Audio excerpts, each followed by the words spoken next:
ललित शनि श्यामा प्यारी की गिरधर कृष्ण मुरारी। बच्चा नारायण दास, बच्चा नारायण दास, यह नगर देख रहे हो, दूर से ही कितना सुंदर प्रतीत होता है। देख, कुछ भिक्षा उच्चा मिले तो ठाकुर जी को भोग लगे।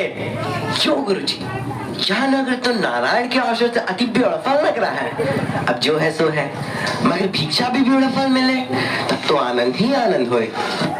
तो तुम एक काम करो, तुम पश्चिम की ओर जाओ और बच्चा गोवर्धन दास तुम पूरब की ओर जाओ, और जो कुछ भी सीधी सामग्री मिले वो शालिग्राम जी को बाल भोग सिद्ध हो और हमारा कल्याण हो। जी गुरुजी, मैं बहुत सी भिक्षा लाता हूँ।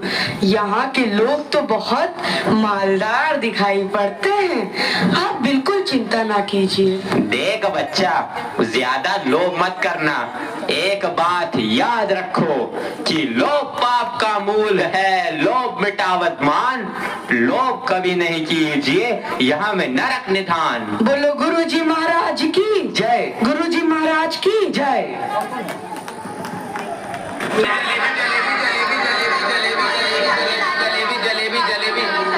कबाब गर्मा गरम, मसालेदार, 84 मसाला 72 आज का, जो खाए सो हो चाटे, जो न खाए सो जीभ काटे। ले कबाब का ढेर, बेचा टके से।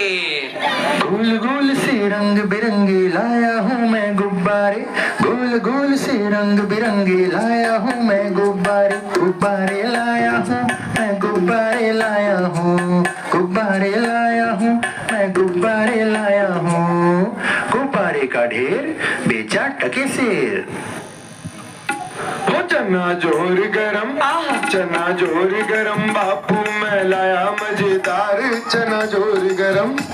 हो चने बनावेगा श्री राम, जिनकी झोली में दुकान, चन्ना चुरमुर चुरमुर बोले, बापू खाने को मुंह खोले। हो चना जोर गरम, बापू मैं लाया मजेदार चना जोर गरम। वाह वाह, क्यों माई, भाजी कितने सेर? आलू, प्याज, नेनुआ, मुरई, मिर्चा, साग सब टके सेर। राशन ले लो टके सेर, आटा, दाल, लकड़ी, घी, चीनी सब टके सेर। क्यों भाई बनिए, आटे कितने सेर? टके सेर। और चावल टके सेर, घी बाबा जी सब टके सेर। सब टके सेर? सचमुच? हाँ महाराज, क्या झूठ बोलूंगा। जलेबियां गर्मा गर्म, घी में गरक, चीनी में तरातत, चाशनी में चबाचब, ले भूर का लड्डू। जो खाए सो पछताए, जो ना खाए वो भी पछताए। रेवड़ी कड़ाका, पापड़ पड़ाका, ऐसी जात हलवाई जिसके 36 कौम है भाई। सब सामान ताजा, खाजा ले खाजा, टके सेर खाजा। क्यों भाई हलवाई, मिठाइयाँ कितने सेर दे? बाबूजी, लडुआ, गुलाब जामुन, जलेबी सब टके सेर। सब टके सेर? सचमुच, मस्खरी तो नहीं करते? नहीं बाबूजी, इस नगरी की चाल ही यही है, यहाँ सब सामान टके सेर ही बिकता है। अच्छा, तो इस नगरी का नाम क्या है? अंधेर नगरी। और राजा का? चौपट राजा। वाह वाह वाह वाह, बड़ा आनंद है। अंधेर नगरी, चौपट राजा। तो बाबूजी, कुछ लेना देना हो तो लो दो। बच्चा भिक्षा मांगकर 7 पैसे लाया था, उसी से 3.5 सेर मिठाई दे दे तो गुरु चेले का भला हो। अंधेर नगरी, चौपट राजा, टके सेर बाजी, टके सेर खाजा। अंधेर नगरी, चौपट राजा, टके सेर बाजी, टके सेर खाजा। राम जो राम जो राम जो राम, राम जो राम जो राम जो राम, राम जो राम जो राम जो राम, राम जो राम जो राम जो राम। अंधेर नगरी, चौपट राजा, टके सेर बाजी, टके सेर खाजा। अंधेर नगरी, चौपट राजा, टके सेर बाजी, टके सेर खाजा। बच्चा गोवर्धन दास, बता क्या लाया? मुझे तो गठरी भरी मालूम पड़ रही है। गुरुजी महाराज, बड़ा माल लाया हूँ, 3.5 सेर मिठाई। देखूं बच्चा। इम्पॉसिबल। वाह वाह वाह वाह, इतनी सारी मिठाइयाँ कहाँ से लाया? किस धर्मात्मा से भेंट हुई? गुरुजी महाराज 7 पैसे भीख में मिले थे, उसी से इतनी मिठाई मोली। बच्चा, नारायण दास ने तो मुझसे कहा था कि यहाँ सब सामान टके सेर बिकता है। हमने उसकी बात का विश्वास नहीं किया। बच्चा, यह कौन सा नगर है और इसका राजा कौन है? गुरुजी, हमारी सारी जनता को पता है, आपको ना पता? यह है अंधेर नगरी चौपट राजा टके शेर भाजी टके शेर खाजा। तो बच्चा, ऐसे नगर में रहना उचित नहीं है। देश नहीं है, 2 पैसे पास होने पर पेट भर जाता है, और नगरियों में दिन भर भिक्षा मांगो तो उपवास रहना पड़ता है। मैं तो इस नगरी को छोड़कर कोई दुख ना होगा महाराज। अब तो मैं इस नगर में एक क्षण भी नहीं रहूंगा। देख, मेरी बात मान, नहीं तो पीछे पछताएगा। मैं तो जाता हूँ, पर इतना कह दे रहा हूँ कि जब भी कोई संकट पड़े मेरा स्मरण जरूर करना। प्रणाम गुरुजी, मैं आपका नित्य ही स्मरण करूंगा।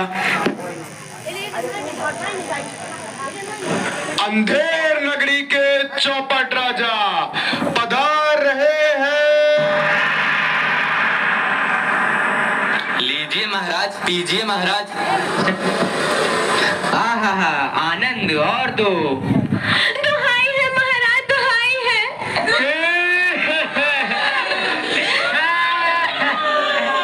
मेरा न्याय हो। तुम्हारा न्याय यही होगा, और ऐसे होगा जैसे यम के यहाँ भी नहीं होता। बोलो क्या हुआ? महाराज, कल्लू बनिया की दीवार गिर पड़ी, सो मेरी बकरी उसके नीचे दब गई। दुहाई है महाराज, मेरा न्याय हो। मंत्री, जाओ अभी कल्लू बनिया की दीवार को ले आओ। महाराज, दीवार नहीं लाई जा सकती। मंत्री, उसके भाई, लड़के, दोस्त जो भी मिले उसे पकड़ लाओ। अरे महाराज, दीवार एक चून की होती है, उसका कोई भाई बेटा नहीं होता। अच्छा, तो जाओ कल्लू बनिया को पकड़ लाओ। कल्लू बनिया को लाया जाए। कल्लू बनिया हाजिर हो। महाराज की जय हो। क्यों रे बनिए, पुदीने की धनिये, इसकी चक्री कैसे मर गई? बोल। महाराज, चक्री नहीं बकरी। हाँ वही यार। महाराज, मेरा कुछ दोष नहीं, कारीगर ने ऐसी दीवार बनाई कि गिर पड़ी। मंत्री, इस लल्लू को निकालो और कारीगर को पकड़ लाओ। इस लल्लू को ले जाओ और कारीगर को लाओ। कारीगर हाजिर हो। महाराज, मेरी जय हो। क्यों रे कारीगर, तेने दीवार ऐसी क्यों बनाई कि दीवार गिर गई और मकड़ी मर गई? बोल। महाराज, मेरा कुछ कसूर नहीं, उस चूने वाले ने ऐसे बोझा चूना बनाया कि दीवार गिर पड़ी। अच्छा, इस कारीगर को ले आओ। नहीं नहीं, कारीगर को निकालो और चूने वाले को पकड़ लाओ। कारीगर को ले जाओ और चूने वाले को लाओ। चूने वाला हाजिर हो। महाराज की जय हो। क्यों बे, खैर सुपारी चूने वाले, इसकी ककड़ी कैसे मर गई? बोल। महाराज, हमें कुछ कसूर नहीं, वो भिस्तिया चूने पानी ढेर दे दिए, इससे की दीवार कमजोर नहीं गई। अरे अरे अरे मंत्री, इस चुन्नी लाल को निकालो और भिस्ती को पकड़ ला। इसे ले जाओ और भिस्ती को लाओ। भिस्ती हाजिर हो। क्यों बे भिस्ती, गंगा जमुना कश्ती, तेने चूने में इतना पानी क्यों दिया कि दीवार गिर गई और कल्लू बनिया दब गया? महाराज, गुलाम का कोई कसूर नहीं, उस कसाई ने मसक इतनी बड़ी बना दी कि उसमें पानी ज्यादा आ गया। महाराज, मुझे माफ करो महाराज। मंत्री, इस भिस्ती को निकालो और कसाई को पकड़ लाओ। भिस्ती को ले जाओ यार, कसाई को लाओ। कसाई हाजिर हो। महाराज, क्यों रे कसाई, तेने मसक ऐसी क्यों बनाई? दीवार गिराई और बकरी दबाई? बोल। महाराज, गडरिया ने टके पर ऐसी बड़ी भीड़ मेरे हाथों बेची कि उसकी मशक ही बड़ी बन गई। मंत्री, इस खबीज के बच्चे को निकालो और जाओ गडरिये को ले आओ। इसे ले जाओ और गडरिये को लाओ। गडरिया हाजिर हो। महाराज की भय हो। क्यों रे गडरिये, तेने इतनी बड़ी भेड़ क्यों बेची कि दीवार गिर गई और बकरी मर गई? बोल। महाराज, उधर से कोतवाल साहब की सवारी आ गई तो उसको देखने मैंने छोटी बड़ी भेड़ों का ख्याल ही नहीं किया। मेरा कोई कसूर नहीं। मंत्री, इसे निकालो और कोतवाल को अभी पकड़ लाओ। इसे ले जाओ और कोतवाल को लाओ। कोतवाल हाजिर हो। महाराज की जय हो। महाराज, क्यों बे कोतवाल, तेने सवारी इतने धूमधाम से क्यों निकाली कि गधड़िए ने गड़बड़ा कर बड़ी भेड़ बेच दी, जिससे बकरी गिर गई और कल्लू बनिया दब गया? मेरा कोई कसूर नहीं, मैं तो शहर के इंतजाम के वास्ते गया था। ये नहीं, तुमने इतने धूम से सवारी क्यों निकाली? क्यों निकाली तुमने सवारी धूम से? महाराज महाराज कुछ नहीं। मंत्री, इस कोतवाल को अभी फांसी पे चढ़ा दो। दरबार बर्खास्त। सैनिकों, इसे फांसी पे चढ़ा दो। नहीं महाराज, या नहीं महाराज।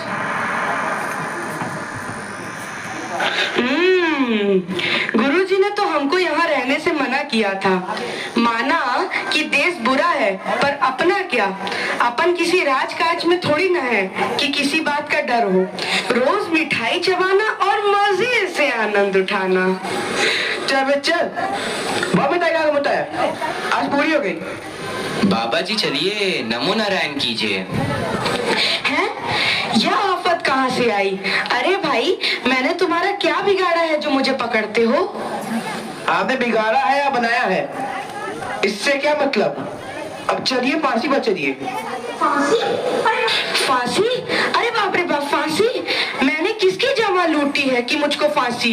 मैंने किसके प्राण मारे हैं जो मुझको फांसी? आप बड़े मोटे हैं, इस वास्ते आपको फांसी होगी। मोटे होने से फांसी? ये कहाँ का न्याय है? अरे फकीरों से हंसी नहीं की जाती। बात यह है कि कल कोतवाल साहब को फांसी का हुक्म हुआ था। जब फांसी देने को ले गए तो फांसी का फंदा बड़ा हुआ, क्योंकि कोतवाल साहब दुबले हैं। हमने इस पे महाराज से अर्ज किया कि किसी मोटे आदमी को पकड़कर फांसी दे दें। इस वास्ते तुमको ले जाते हैं कि कोतवाल के बदले तुमको फांसी दें। तो क्या और कोई नगर भर में मोटा नहीं मिलता जो मुझ अनाथ फकीर को फांसी दे देते हो? इसमें दो बातें हैं। पहली, राजा के न्याय से कोई मोटाता नहीं। दूसरी, अगर मोटा जाए तो दरबार में जाके न जाने क्या बोले, इस वास्ते आपको फांसी होगी। दुहाई हो परमेश्वर की, यहाँ बड़ा ही अंधेर है। अरे गुरुजी महाराज का कहना मैंने ना माना, उसी का फल मुझे अभी भोगना पड़ रहा है। गुरुजी कहाँ हो? कृपया मेरे प्राण बचाओ। हाय, मैंने गुरुजी का कहना ना माना, उसी का फल है ये। गुरुजी कहाँ हो? बचाओ। अरे बच्चा गोवर्धन दास, तेरी यह क्या दशा हो गई है? गुरुजी, दीवार के नीचे बकरी दब गई, सो इसके लिए मुझे फांसी देते हैं। गुरुजी बचाओ। अरे बच्चा, मैंने तो पहले ही कहा था कि ऐसे नगर में रहना ठीक नहीं है। तूने मेरा कहना नहीं सुना। कोई चिंता नहीं, नारायण सब समर्थ हैं। और सुनो, मुझे मेरे शिष्य को एक उपदेश देना है। तुम लोग तनिक किनारे हो जाओ, और अगर मेरा कहना नहीं सुने तो समझ लो तुम्हारा भला नहीं होगा। नहीं महाराज, हम लोग हट जाते हैं। आप बेशक उपदेश दीजिए। तब तो गुरुजी हम ही फांसी चढ़ेंगे। नहीं बच्चा, मुझको चढ़ने दे। नहीं गुरुजी, हम फांसी चढ़ेंगे। नहीं बच्चा, हम इतना समझाया, नहीं मानता। हम बुढ़े भाई, हमको चढ़ने दे। अरे भाई, यह क्या माजरा है? कुछ समझ नहीं पड़ता। हम भी नहीं समझ सकते कैसी गड़बड़ है। क्या गोलमाल है? महाराज, गुरु कहता है मैं फांसी चढ़ूंगा, शिष्य कहता है मैं फांसी चढ़ूंगा। बाबूजी, आप काहे को फांसी चढ़ना चाहते हो? महाराज, इस वक्त ऐसी साइट है कि जो मरेगा सीधा वैकुंठ जाएगा। अरे बाबा जी, तब तो हम भी फांसी चढ़ेंगे। हमको तो हुक्म है, हम ही फांसी चढ़ेंगे। अरे दीवार तो हमारी वजह से गिरी थी, फांसी तो हम चढ़ेंगे। राजा कौन? तो वैकुंठ जाने का हक किसका? तो मंत्री चढ़ाओ हमको फांसी। अरे चलिए महाराज। जहाँ ना धर्म, ना बुद्धि, ना नीति, ना सूजन समाज, तो ऐसी अपूही नसे जैसे चौपट राज। अंधेर नगरी चौपट राजा, अंधेर नगरी चौपट राजा। जिस मोल भाजी उस मोल खाजा, उस मोल खाजा हो। अंधेर नगरी